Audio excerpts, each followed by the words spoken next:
ټول راغلي مېلمنو تاسو ټولو ته په جمع السلام علیکم. د سلام نه پس زموږ دوی جنډې دي، یو برسي ده او یو تنظیمونه. نو برسي خو به موږ ته ووایو چې حیات خان کومه قرباني ورکړې ده نو هغه د هېڅ چا نه پټه نه ده او په موږ باندې دا فرض دي څنګه چې مونځ فرض دی، خاص کر د اشنغر په دې خاورې چې موږ دې برسیاله لاړ شو او دا موږ درنه کړو او دې کې موږ خپل ټول واچو. د هغې وجه دا ده که ماته یو سړي وي چې دا یو ګوته زه نه پرې کومه او بلا مقابله به ته څوک کاغذونه نه داخلوي او ته به MPA شي، قسم په خدای په ورته غاړه کېږم.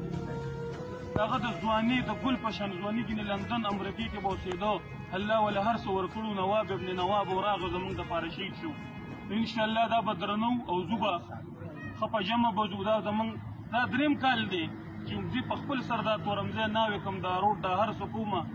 شمشیر ماما رایا شو راته ټلیفون وکړو، یو دوه درې ګاډي دلې در کومه او داسې له خوراک مراک دی لکه ما ورته ماما مې په حیات خان قرباني ورکړې ده چې موږ پې له 70,000 کال کې خپلې ولګو په هغو کې نه دي. ګاډي مې موږ ته یار دوسته او ما ورته وي ډوډۍ څه شته او مې الله دې عزت وکړي چې موږ د یاد کړو. نو انشاءالله په دې سختو حالاتو کې چې موږ پاتې یو که خیر دا زموږ پارټي د چڼو شو. دویمه خبره سکندر خان د تنظیمونو ده، دې ځل به ډېر احتیاط کوو چې څه شوي دي هغه شوي دي.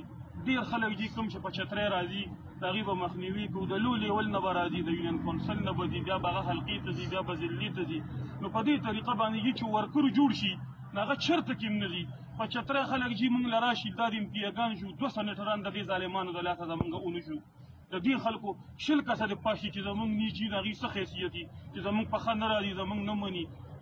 دنګل فلم کې تاسو وګورئ امیر خان زوی نی خپله لور جوړه کړي د پردو خلکو نه، دا لور خود هغه میدان کې وګټي. هم په دې ورکرانو کې روچت که د اوس نه او جي په دې کې به که خیر موږ په خپلو ملګرو کې دې کې ودرېږو، مقابلې به هم کوو، که ګټو او که بیلو یو یا پړدم دا یو ځای هم دی. انشاءالله په سوچ په دې ځل لغدي او په سوچ باندې به هر څه کوو، تنظیمونه به جوړو او دا زموږ خپل تنظیمونه دي که خیر داسې هېڅ هم نشته. په دې کې جي څه خلک داسې دي چې هغې وایي یو څه او کوي بل څه، دوه رنګه ژوند تېروي، دوه رنګه خبرې کوي. زیات تر پاټل له داسې خلکو نقصان ورکړو. په خدای پاک باور وکړئ هغه خلک پکار دي چې هغې وایي یو څه او کوي بل څه، دغه نه چې یوه خبره وي